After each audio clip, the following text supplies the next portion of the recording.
Well, hello there guys, Squirrel here with this year's Christmas Spotlight, which is where I'm going to shine a spotlight on a game that I remember fondly from my childhood, or possibly you guys remember fondly from yours, hopefully that is, and basically show off some of the key features and how far we've come in terms of gaming from those points to now, so we can kind of be thankful about the past. It's been a bit of a rough year this year, so looking back at a happier time is probably well warranted. Now, the game that we're going to be looking at is Warrior Kings, an RTS game from 2002, a made game by Black Cactus, which is on the little flag down here.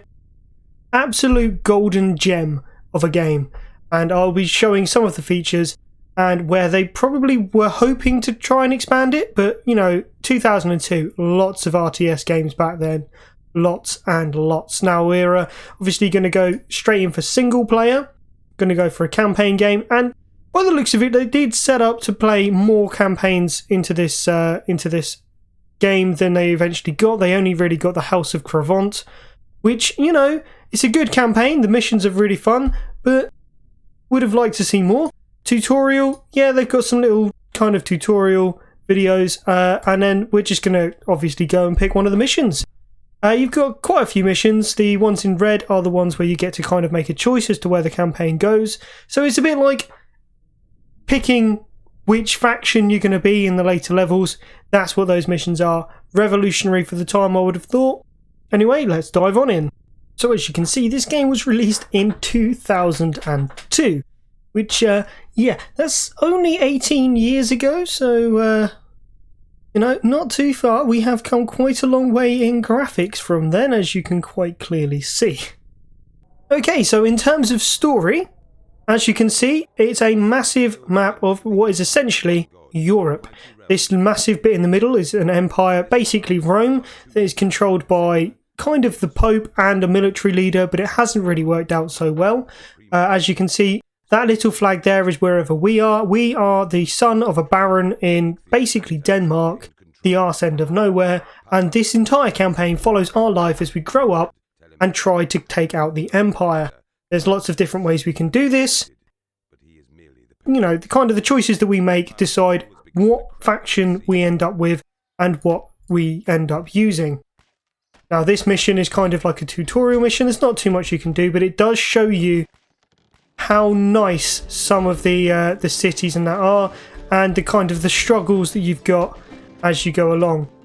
Okay, so here we are a little bit later, just going into the first combat of the game. Now, on either side of our little village, you've got a set of barbarians. Periodically, those barbarians will raid, so we're going to send in our mercenaries, which are one of our basic infantry types, a set of javelins that we kind of have uncovered as we've gone along, and ourselves, young Artos.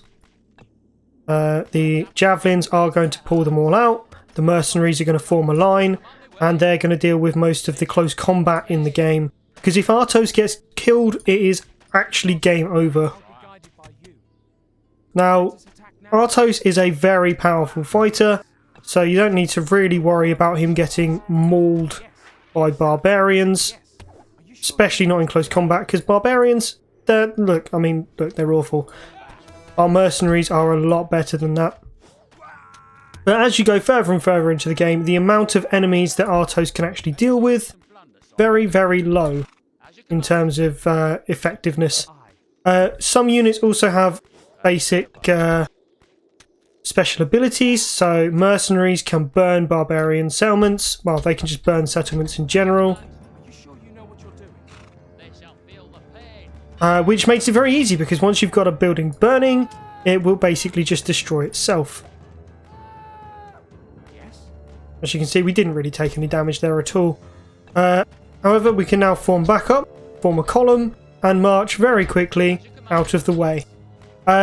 Couple of things this game has done really well. Supply lines are massively important. You have to have villages with carts and peasants to fuel your economy. Peasants bring in all sorts of resources, so they can get gold, they can get materials, and they can get food. Materials are basically wood and stone. Food is whatever you kind of farm. And gold, you can either sell materials at shops, or you can sell food at trading posts, all of which you can build. And all of that has to be delivered either to a warehouse or a variation on a castle. So that's either a manor, a fort, a castle, or no, sorry, a manor, a keep, a castle, or a palace, which later on, very much later on, you can actually build within the game. Now there's lots of other buildings and stuff you can do as well, but this is the main kind of base of the game. You can set up supply lines between different villages. Obviously at this stage you haven't got any more villages, but you can literally have it so that the further out villages deliver to the nearer villages and that village can pass it on to that. Okay, as you can see, something bad is happening. And yes, there are lots of men in yellow coming to basically lay siege to our town and kick us out. And now, that's our dad. This is the whole reason that we go on this massive crusade against the Empire. He's now dead. So, I mean, the graphics may not be great, but fact is, you've got large battles that you can do, siege weapons, archers, cavalry, you name it, this game will let you play with it. All sorts of different stuff. Now we have to flee. We can't help these people, they're not savable. Alright, we need to run and hide as quickly as we can. But that's basically how it all starts. How it continues is realistically up to you. You can save the peasants, some of them, but I mean, not really. It doesn't really matter if you save anyone because the only person that needs to be saved is Artos. Right, now here we are just a few short missions later. After going off on search of technology, Artos is now king of all of Galaga, which is essentially the central part of the Empire, the most powerful part of the Empire. It's kind of France and Germany put together is what we're now king of. And I mean, he's not the most powerful, but his units are amazing. We've been put in charge of this little island that we've just come and kind of stamped our authority on and gone, respect my authority, and now we have to take out all of this massive landmass over here. Now, the AI is not passive. For as long as they've got ports, and as long as they've got ships and places that they can recruit from, such as here, they will attack the island. Like, they will just have people landing on the island coming to kill you. And you've got to get all the way in and come over to here to destroy that castle in the middle of this massive city with lots more city around it. And I mean, you can see some of the basic landmarks, like a massive curtain wall all along here, more fortresses, and you can kind of imagine this has got a lot of defenders around. I mean, you wouldn't not have a lot of defenders around considering how it goes. Now, there are ways you can make it easier on yourself. If we look at the objectives, you clear one of the beaches, one of the island nations that you conquered right near the beginning of the game will come and send reinforcements to you and immediately put them under your control.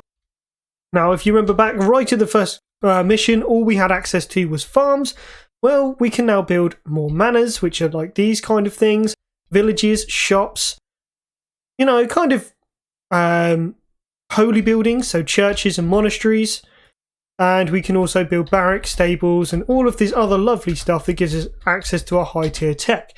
Now, technology itself is normally done through individual buildings, so upgrading our walls is done through the main building, upgrading all of our farms and sawmills and that kind of stuff will be done through something like a guild hall. Right, here we are a little bit later. We've upgraded our walls. We've got ourselves in a much better position than we were previously. Just going to upgrade some of these areas so that they've got towers as battlements because you can't actually put people on walls. Bit of an oversight, I'll be honest. But that's just the way the cookie crumbles, I'm afraid. It is 2002. I can kind of understand why they did it. Now, we have got a couple of bits of fortified walls still in there, but let's not worry about that. Nobody's going to get that far anyway. Now, as you can see, we've built up quite a sizable little area.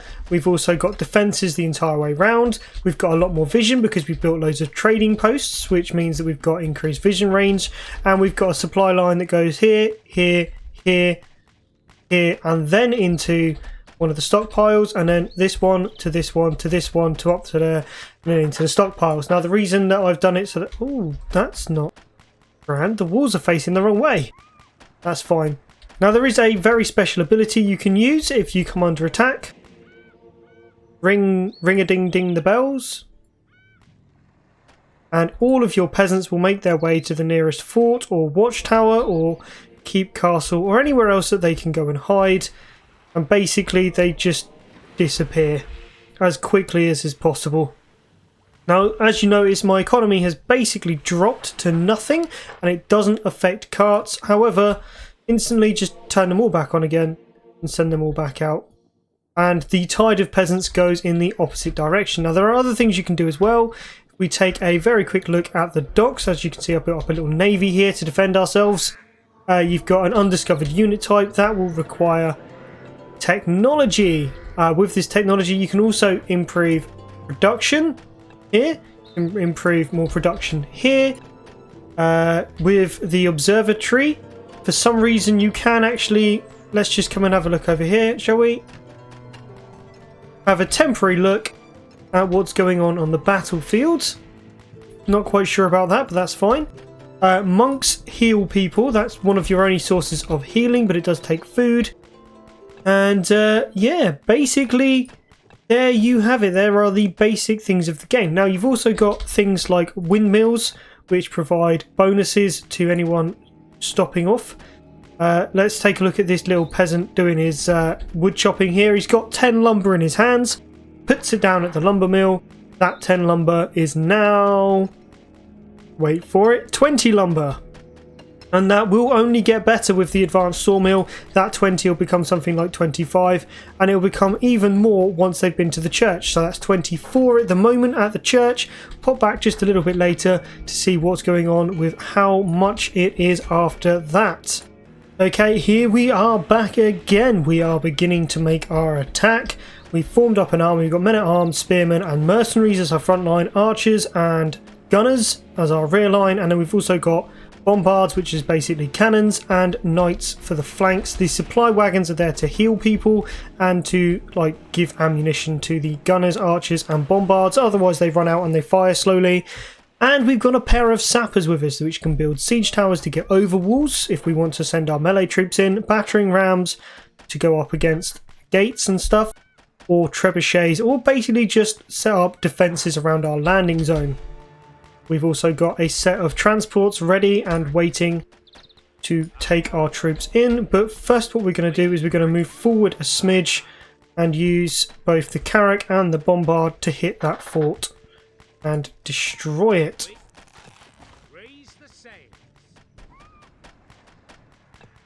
We need to get rid of their defences before we can go in.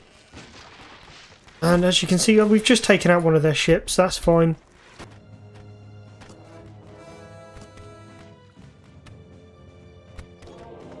Okay, so our troops are beginning to engage.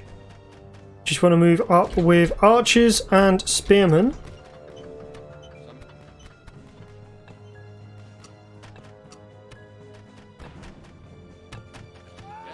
And we can leave everything else back here. Oh, we'll also take the artillery.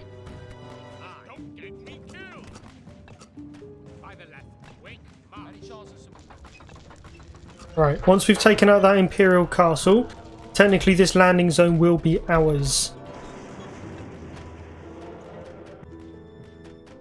Right, now that I've set myself up, I've got myself a little base over here, I've got a couple of villages, an overseas supply line, and another village about to be built, and the fact that this island is now... I mean, we're beginning to run low on trees and materials. That village is basically not even needed anymore. There's 16,000 materials sat in there.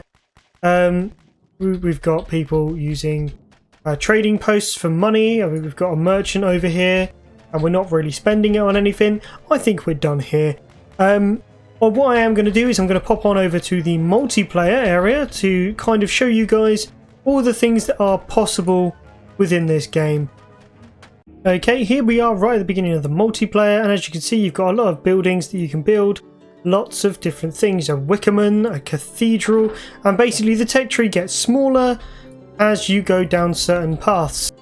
Right, so here we are back in the multiplayer. As you can see, I've made a massive, elaborate load of villages and supply lines that skirt the entire world as we know it at the moment. Some of them are for farming, some of them are kind of like hubs. This one here has a huge number of resources that simply just cannot be shifted.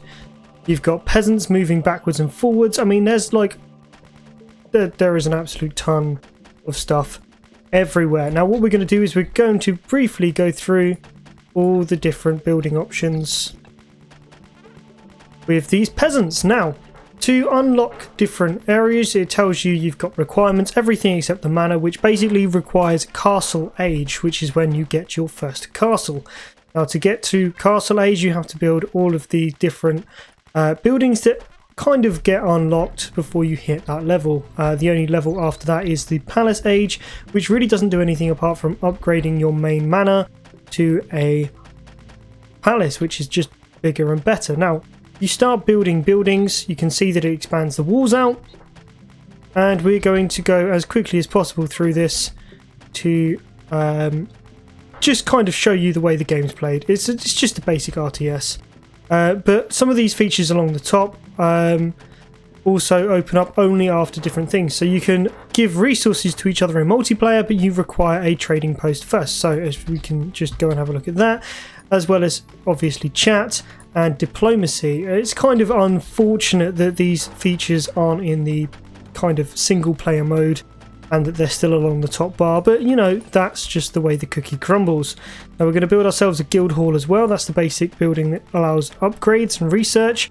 As you can see, the different units that you can recruit with said building are shown even though they're not unlocked. Now I'm going to fast forward a little bit further, but I'm not going to unlock a specific tech line until we've built up more of the town. Right, okay, so all of these buildings have now been built. We're just going to get our peasants out and we go through the options. Now there are technically about 5 different tech trees and it depends on which way you want to go.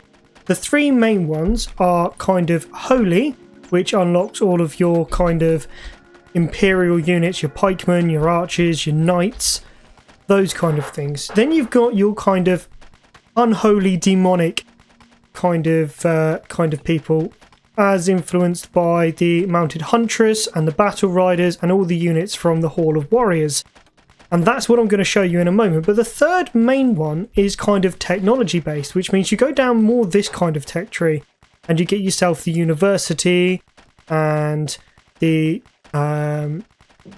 observatory, and these things offer upgrades to all of your income, and you know, they're kind of your long range tech, and they unlock things like dragoons and the gunners that we saw earlier. But no, we're going to go through the evil one. So we're going to go for a maypole. Works exactly the same way as a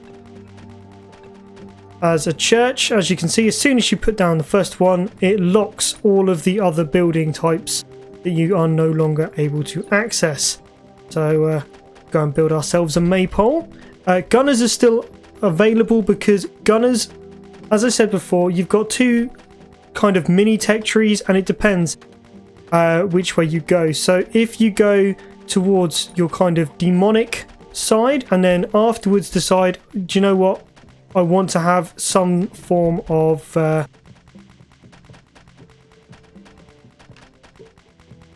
technologically driven race, then you can do that. So you just have either a slightly holier version or a slightly more paganistic version, and that's dependent entirely on which way you go. Now gold is important mainly for the technology driven race because everything costs gold. When you've got technology, you basically become a capitalist. So let's not worry about that anymore. We're only going for the evil side. Now if you do go evil, you also get access to barbarians, which are really cheap food driven units. They're kind of like spearmen but slightly weaker in combat because they're kind of light infantry as opposed to heavy. But you get access to other things such as burning down buildings, which is always very good and plentiful, very, very wholesome. Evil things, you've got gibbering hordes, succubi, spider demons, formans, death worms, and behemoths. Now, I believe you cannot get a death worm and the main baddie or the demonic people, which is a wickerman, because you need to buy one or the other, which means that you lock that kind of tech tree. Okay, so we're right near the end now. I'm going to show you very quickly what each of the units looks like. So, well, not each of the units, each of the most powerful of the units looks like. And to help me with this, I'm going to summon the most powerful unit in the entire game, which is Abaddon, and you can do a special thing, which is where you can basically just burn your own peasants to make it quicker. So see how slow that is there? And look at all these peasants just coming and sacrificing themselves on the fires of the fires of me killing everything. And that has massively sped up. So we're just going to summon everyone that's chopping wood at the moment to come and sacrifice themselves for the devil. And I'm also going to summon a load more peasants just to speed this up. Now this is a behemoth. They're a siege attack monster. They are very good in close combat. 1000 health. My goodness, they are a beast. Next up we'll have the foreman beast, which is basically a catapult. May as well do all of the foodies at the minute. Just sacrifice everyone. Everyone must be sacrificed for the wickerman. Yeah, here's a foreman beast. As you can see, very, very tasty little thing. I mean, look at them. Well rendered is what I would say. Very well rendered. Can't even say that with a straight face. Abaddon will soon be here. As you can see, he is like the quintessential late game unit. Each of these different beastie boys and monsters has their own role. Spider demons can acid spray things. Behemoth's very good at knocking everything down, and Abaddon has now been summoned. Look at him, the son of the devil. The big beastie devilly boy himself. And that's pretty much where I'm going to leave it with the gameplay, because let's face it, it's done. Right, well, that's it from me for today and the end of our Christmas special spotlight. I would like to take a moment just to explain why I picked an old game from 2002, and that's because of this man here, David Bailey. Now, several people have got in touch with him, people like me that really enjoyed Warrior Kings as children or young adults, and they would like to see a remake. So there is now a Discord where David Bailey, the creator of Black Cactus, this company here, he has been in touch with them, and they are in talks at the moment to reboot this game. Now, it does depend entirely at the moment on consumer interest, and there are at least 500 people in the Discord server at the moment. So if that is something you're interested in, go over there and give your support. Now, I'd like to just point out this is not sponsored content. This is just me making a video on a game that I love and trying to drum up interest for a sequel or a reboot. Now, there is actually kind of a sequel for this game. I think they did come up with a second one. It's called Warrior Kings Battles. It's lacking in the story department, but it was made a couple of years afterwards, and it kind of gives you a bit of free reign over what you do. It also has a new skirmish mode and allows you to create your own character as well as deciding kind of who you go up against in skirmishes. And I think it's got a bit of a better multiplayer, but I'm not really entirely sure. It's not one that I've particularly played a lot of. But that's it from me for today. If you have enjoyed, don't forget to comment, like and subscribe. Go and check out Twitch for all of my live streams. Go and check out my social media. That's my Twitter, my Facebook and my Discord for any schedules, updates and all of that kind of stuff. And don't forget to have a very Merry Christmas and a Happy New Year. And I'll see you all later. Until then, guys, bye for now.